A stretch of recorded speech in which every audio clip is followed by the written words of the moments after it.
살다 살다 이런 일도 있네요. 참 기가 막히고 왜 하필 저에게 이런 일이 생겼다는 게 화가 납니다. 저는 남편의 바람을 직접 제 두 눈으로 목격했습니다. 참 우습게도 제 친한 언니의 집에 잠깐 들른 후 주차장으로 내려갔는데 남편의 차량으로 보이는 차가 있더군요.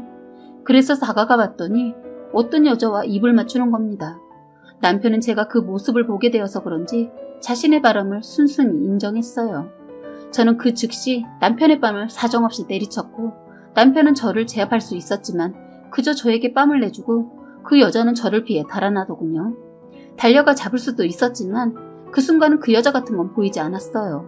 아이 때문에 집으로 가지 않고 주차장에서 저는 남편에게 그 여자에 대한 것을 모조리 얻어낸 후 다음날 남편의 내연녀였던 여자에게 찾아가 사과를 받아냈고 남편은 그 여자와 헤어질 것을 저와 약속하였습니다.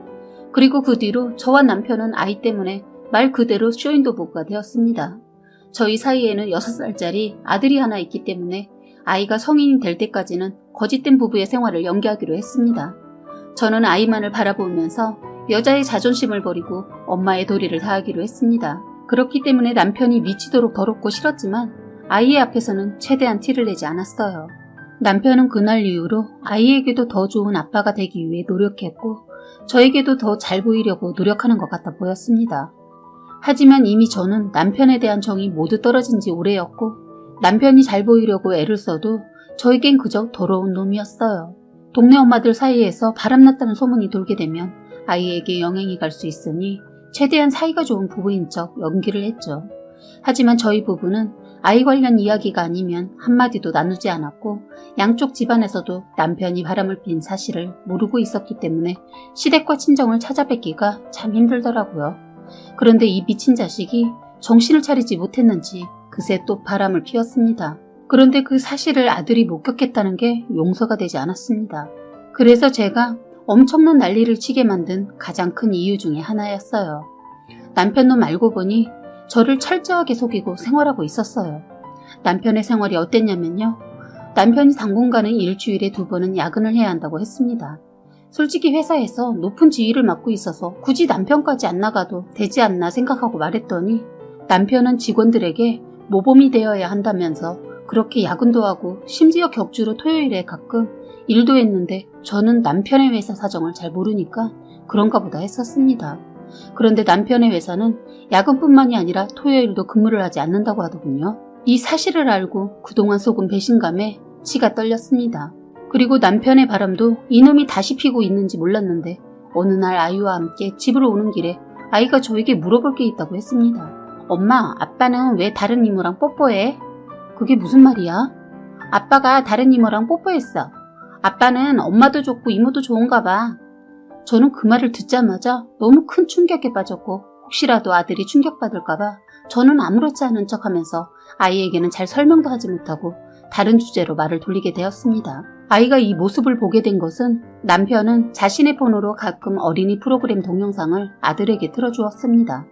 그런데 그때 남편의 폰으로 상간녀가 뽀뽀하는 사진이 담긴 문자를 보내게 되었고 그것을 아이가 보게 되었던 것이었습니다. 아이도 알게 된 이상 저는 저희의 생활을 이어갈 수가 없었고 이참에 모든 증거를 모아 이 상황을 제대로 끝내야겠다는 결심이 들었어요. 우선 남편의 내연녀에 대해 알아보았는데 글쎄 내연녀가 저번에 저에게 들킨 그 여자인 것입니다. 저에게 헤어진다고 말을 해놓고서는 그때까지 계속해서 만남을 이어왔던 것이더군요. 그런데 그 여자 저의 뒷목을 잡게 했던 건 2년 전 아이까지 낳았더라고요. 한마디로 남편은 저와 그 여자 사이에서 두집살림을 하고 있었던 것이었습니다. 참 기가 막히더군요. 우선 저는 절대로 이혼을 해주지 않을 것이라고 각오하고는 남편의 폰을 몰래 보면서 증거를 모아봤습니다. 그런데 글쎄 이번 주말에는 그 여자의 아이를 여자의 친정에 맡겨놓고 호텔에 놀러가 놀자는 계획을 세우고 있더군요. 그래서 저는 호텔의 이름과 호텔의 룸번호를 모두 외워둔 뒤 저도 주말에 아이를 친정에 맡겨놓고 그 호텔로 찾아가서 저는 초인종을 눌렀습니다. 초인종을 눌렀더니 무엇을 주문했는지 몰라도 물어보지도 않고 자연스럽게 문을 열더군요. 순간 저를 본 그 여자는 얼굴빛이 벌겋게 달아오르더군요. 이 여자 당황했는지 문을 잡고 있는 손이 벌벌 떨리더군요. 문을 발로 밀어 호텔의 룸안을 보니 이 여자가 뭐 하시는 거예요? 되려 저한테 무례하다는 듯 말을 하더군요. 확인할 게 있어서요 하면서 안을 보니 남편의 모습이 보이지 않더군요.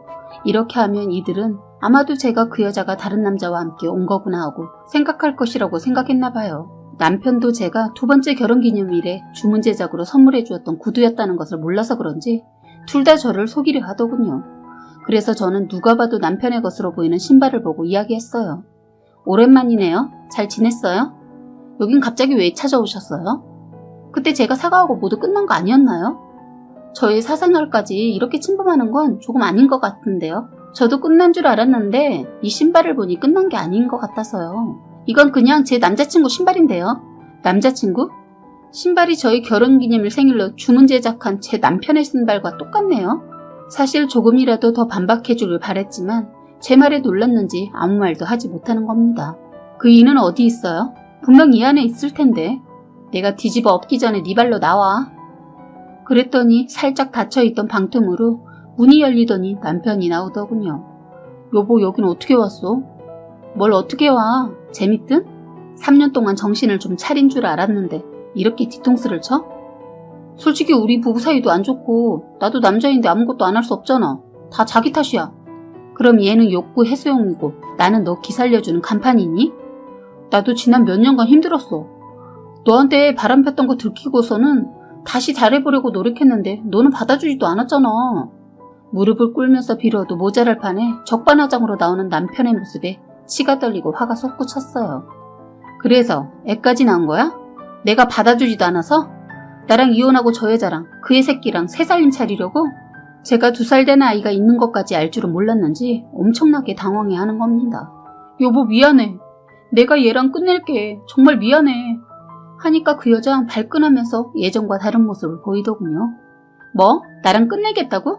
민서는? 어떻게 끝내겠다는 거야? 이제 곧 이혼할 거라며. 이혼 소송 밟고 있다며. 하자 남편 놈이 야, 넌 닥쳐. 난 와이프랑 윤서 없으면 못 살아. 남편이 이렇게 나올 줄은 몰랐는지 상간녀가 화를 내면서 소리를 지르더라고요. 야, 너 때문이잖아. 너가 우리 바람핀 거 처음 알았을 때 이혼 순순히 해줬으면 이런 일 없잖아. 내 딸 절대로 아빠 없이 못 살게 안 할 거야. 당장 이혼해. 이러는 겁니다. 그래서 그 여자가 얼마나 큰 잘못을 저지르고 무모한 짓을 하고 있었는지 알려줬습니다. 내가 네 뜻대로 해줄 것 같아? 아니. 저 남자 평생 내 옆에서 죄책감 느끼면서 기어 살게 만들 거야. 난 절대 이혼 못해. 아니, 안 해줄 거야. 난 네가 불륜이라는 사실과 네 딸이 불륜으로 맺어진 관계에서 나온 아이라는 거 평생 동안 뒤에 따라다니게 만들 거야. 두고 봐. 순간의 즐거움으로 맺어진 관계가 너의 인생을 얼마나 망가뜨리게 할지 상상도 하지 못할 정도로 만들 거니까. 했더니 겁없이 인연이 어디서 버림받은 년 주제에 입을 놀려? 네가 행동을 똑바로 안 하니까 네 남편이 바람이 나는 거 아니야. 되려 저한테 공격을 하길래 팩스를 날려줬습니다. 넌 미쳤니? 어디서 걸레를 물었나? 야, 네가 지금 그 별거 아닌 사랑 노름에 놀아나느라 드라마 주인공이라도 되는 줄 아는 것 같은데 사람들한테 너는 그냥 유부남이랑 놀아난 더러운 상간녀일 뿐이야. 정신 차려, 넋 빠진 거사. 했습니다. 안으로 들어가기 전에 문을 그 여자 모르게 신발로 살짝 끼워놨더니 큰 소리에 사람들이 하나둘 모여들기 시작하고 그제서야 부끄러운 것을 조금 깨달았는지 서둘러 짐을 챙기더군요. 그러더니 너 두고 봐. 내가 어떻게 나오나. 말하고 사라지려고 하더군요. 솔직히 우스웠어요. 남의 남편과 놀아나면서 마치 자기가 비련의 여주인공인 양마냥 이 사랑이 영원할 것처럼 행세하는 이 여자가 참 병신 같아 보이더군요. 짐을 챙겨서 나가려는 상간녀의 머리채를 붙잡고 어딜 가냐며 뺨을 후려쳤습니다. 이 여자는 자기가 맞을 거라는 건 상상도 못했는지 얼이 빠졌어요. 그러다 정신이 들었는지 갑자기 저에게 달려드는 거예요. 그래서 제가 남편에게 너 지금 얘 안 말리고 뭐해? 정신 차려. 너도 나한테 미친 짓 당하기 싫으면? 이라고 했더니 상간녀의 몸을 붙잡고 말리더군요. 저는 그 모습들을 사진을 찍어 시어머니에게 보냈어요. 호텔에서 준 가운을 입고 미친년처럼 달려드는 상간녀, 그리고 팔을 붙잡으며 말리는 남편. 둘의 모습이 참 더럽고 미친 것 같아 보였어요. 그리고서는 시어머니에게 문자를 보냈습니다. 당신 아들이 지금 이 여자와 놀아났고 심지어 2살짜리 아이까지 있다고. 나는 절대 이혼해주지 않을 거고 추악한 짓을 한 당신 아들의 집안에 찾아가서 인사를 드릴 용기가 없다고 했어요. 그리고 이제 이 문자 이후로 시댁을 찾아가는 일은 없을 거다라고 보냈습니다. 그리고 남편한테 말을 했어요. 내 엄마도 너의 그 추악한 더러운 짓 다 알게 됐으니까 이제 그 뒷일은 네가 알아서 해. 어머님이 아셨다는 것은 완전 끝장났다고 보면 됩니다. 보통 남자보다 무서운 사람이거든요. 뒷일은 시댁에 맡겼습니다. 저는 남편에게 그렇게 전달하고 그러고서는 그냥 저는 그 호텔방을 나왔어요. 집에 돌아와 소파에 앉아있으니 참 많은 생각이 들었습니다. 남편의 바람을 2번이나 목격하게 되고 상간녀와 소리를 지르며 싸웠던 몇 시간 전의 상황이 실제로 일어난 일인지 믿겨지지가 않았어요. 흥분했던 제 감정이 조금 진정이 되고 나니까 손이 벌벌 떨리더군요. 이틀 정도 지나고 남편은 집에 돌아왔고 시댁에서 맞고 왔는지 팔과 다리에 멍이 들어 있었습니다. 저는 남편에게 반강제적으로 모든 재산 제 앞으로 돌려놓았어요. 그리고 시댁에서도 한 번만 그 여자한테 가면 무슨 수를 써서라도 감옥에 쳐넣어버리겠다는 어머니 말에 순순히 말을 듣더군요. 지금 그 일이 일어난 지 딱 2년이 지난 날이에요. 상간녀는 그날 이후 저 밑에 있는 지방으로 내려가 조용히 살고 있다고 들었습니다. 사실 끝까지 쫓아가서 그 동네에 소문을 퍼뜨리고 미친 것 마냥 집안을 박살내려 했지만 그 이후로 남편과 연락도 끊고 사라진 것 같아 그냥 두고 있습니다. 혹시라도 똑같은 일이 일어날 때를 대비하여 상간녀가 이사간 집의 주소도 알아두었어요. 그리고 나중에 알게 되었는데 어머님이 그 여자를 만나 깔끔하게 손봐주고 해결했다고 들었습니다. 어머님이 한 번만 더 남편한테 얼씬거리면 아이는 어머님이 기르겠다고 했더니 남편을 포기했다고 하더군요. 이런 상황을 다 지켜본 지인은 한 번 바람핀 사람은 또 핀다고 그냥 깨끗하게 헤어지고 홀가분하게 살라고 하는데 그냥 지금은 저를 내려놓고 아이만 생각하기로 했습니다. 아이가 성인이 되기 전에 제 마음이 다시 바뀔지도 모르겠지만 아직까지는 확고하네요. 그래서 현재 저는 남편과 이혼하지 않았어요. 이혼하는 것보다 곁에 두고 항상 죄책감을 느끼도록 하는 것이 저의 최대한의 복수라고 생각하기 때문이에요. 하지만 아이가 성인이 되고 나면 별거를 할 생각입니다. 계획도 있고 결심도 확고한데 제가 어느 순간 변해서 이혼을 할지는 모르겠네요. 바람이라는 것은 주변 사람들을 모두 망가뜨리는 행동인 것 같습니다. 제발 순간의 감정으로 주변 사람들의 삶을 망가뜨리지 말아줬으면 하는데 다들 너무 이기적인 사람들이 많아서 그런지 저 말고도 주변에 상처를 받는 사람들이 많네요. 아무튼 남편은 제 눈치 보고 쩔쩔매면서 반등신으로 살고 있습니다.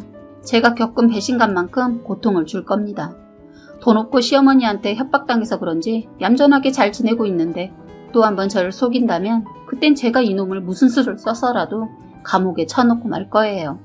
그 여잔 자기가 스스로 만든 무덤에 죄 없는 자식까지 고통을 받게 만들었지만 저는 끝까지 내 자식 밝게 자랄 수 있도록 아빠 노릇 제대로 하게끔 할 거예요. 이래서 다 자업자득이라고 하는가 봅니다. 사연은 여기까지였고요. 구독과 좋아요, 알림 설정 부탁드리겠습니다.